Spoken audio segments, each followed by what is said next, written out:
Apalah nasib pasukan kebangsaan? 2026 penentu nasib Harimau Malaya.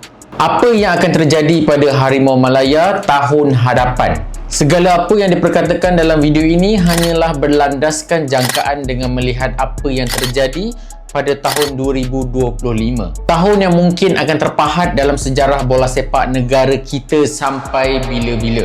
Sebelum kita mula, pada anda yang menonton, jangan lupa subscribe konten penutup tahun 2025. Okey, jom start. 2025 menjadi tahun yang paling getir dalam sejarah bola sepak Malaysia. Bukan kerana keputusan perlawanan, tetapi kerana satu isu yang menggoncang seluruh negara. Pertikaian antara Persatuan Bola Sepak Malaysia FAM dan juga Persekutuan Bola Sepak Antarabangsa FIFA. Isu ini bukan sekadar denda atau hukuman biasa. Ia boleh memberi implikasi besar pada masa hadapan Harimau Malaya dan bola sepak kita secara keseluruhannya. Confused? Kecewa? Aku pasti kebanyakan peminat bola sepak dalam negara kita pasti akan menyalahkan FAM dan juga seorang individu yang kita semua tahu untouchable. Semuanya bermula pada 10 Jun 2025 selepas Harimau Malaya meraihkan kemenangan besar 4-0 ke atas Vietnam dalam kelayakan Piala Asia 2027. Semenjak kejadian itulah bermulanya mimpi ngeri peminat bola sepak kebangsaan. Aku tak nak cerita apa naratif berkaitan isu ini sebab kita semua dah aware. Tapi untuk kita ketahui apa yang boleh diramalkan berkenaan masa depan pasukan kebangsaan pada tahun hadapan bergantung kepada hukuman yang dikenakan ke atas FAM dan Harimau Malaya. Pada 26 September 2025, FIFA menjatuhkan satu hukuman yang berat terhadap FAM dan pasukan kebangsaan.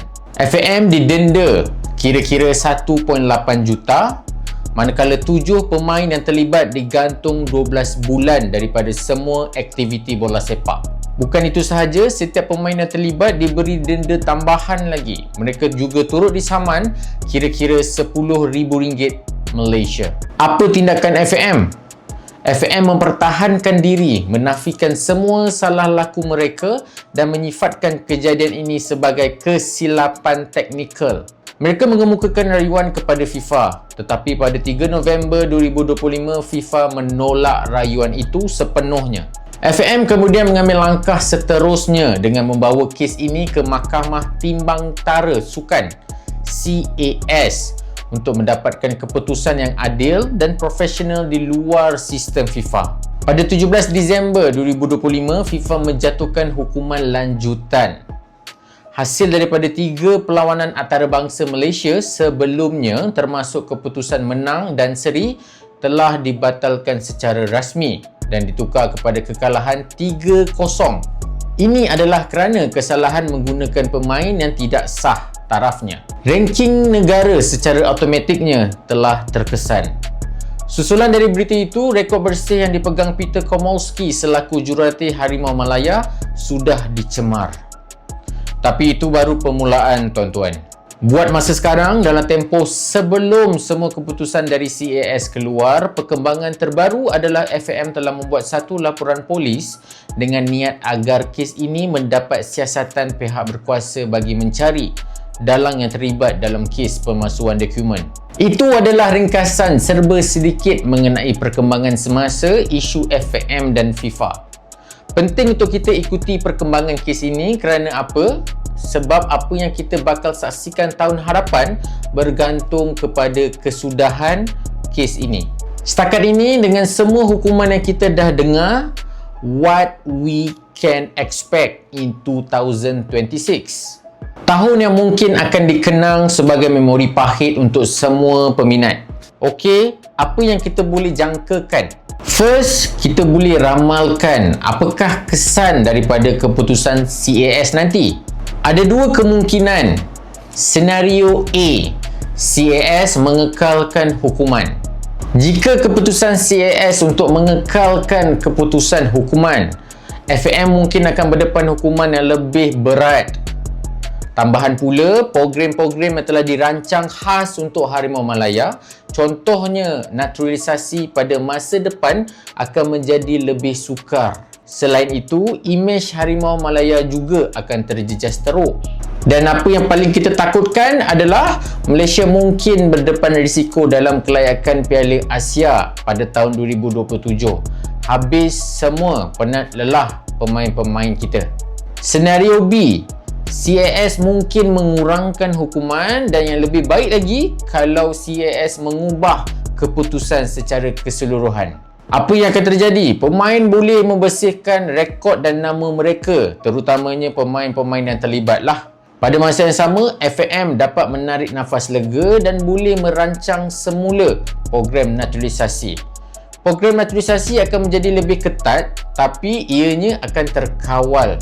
Imej Malaysia juga boleh dipulihkan secara perlahan-lahan. And the best part, Harimau Malaya masih boleh bersaing dalam Piala Asia yang akan datang.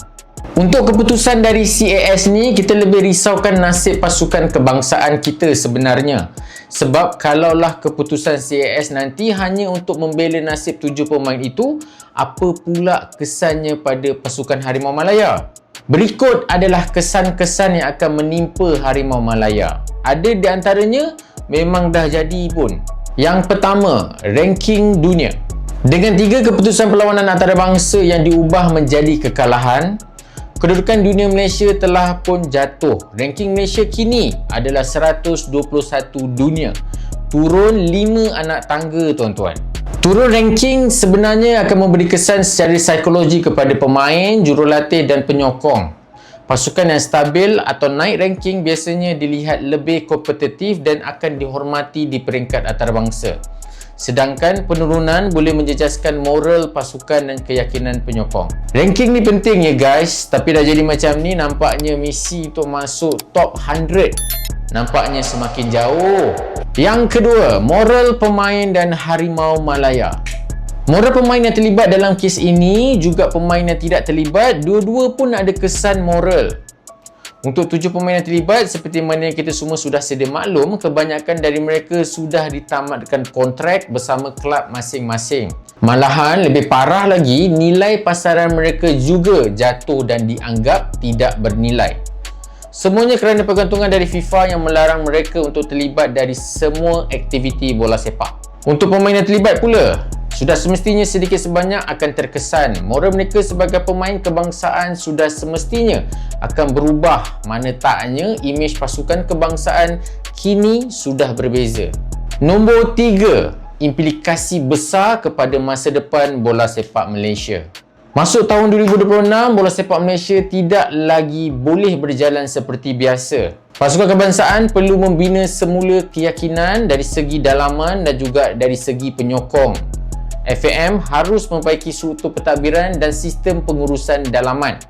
Sistem pemeriksaan kelayakan pemain sudah semestinya perlu diperketatkan lagi. Kita dah tak nak perkara ini berulang lagi sebenarnya. Itu belum lagi kita bincang dari sudut pergantungan kelab Liga Tempatan. Sebab untuk bersaing di pentas Asia macam SEL Elite ataupun SEL 2, di peringkat Liga aku tak risau sebab aku rasa memang tidak akan ada pergantungan. MFL tidak akan mengenakan tindakan kepada pasukan yang terlibat. Tetapi bagaimana pula di peringkat AFC? Yang itu kita masih belum tahu. Bayangkan JDT akan menerima pergantungan. Adakah mereka masih layak bersaing di pentas SEL Elite? Apa reaksi peminat? Adakah tahun 2026 peminat Harimau Malaya akan berpecah? Dalam situasi yang serba buruk ini, adakah kita masih boleh memasang angan-angan untuk melihat kebangkitan Harimau Malaya? Tapi selepas skandal ini, akan ada 2 jenis peminat yang akan muncul. Peminat yang kecewa dan hilang kepercayaan, dan juga peminat yang tetap percaya dan mahukan perubahan. Apapun 2026 akan menjadi tahun untuk FAM menang balik kepercayaan peminat. Dan kalau bercerita pasal peminat, akan timbulnya satu isu, iaitu perspektif terhadap TMJ. Tidak boleh dinafikan TMJ adalah antara watak paling penting dalam industri bola sepak negara kita. Ada peminat yang melihat TMJ sebagai penyelamat sebab beliau melabur dalam bola sepak, membawa budaya profesional, even memajukan banyak fasilitis dan standard liga. Tapi ada juga peminat yang risau tentang pengaruh berlebihan daripada satu kelab terhadap pasukan negara seperti yang berlaku sekarang ni lah. Adakah TMJ, FAM dan peminat mampu duduk dalam satu visi yang sama? So far untuk 2026 aku tak rasa nak excited sangat.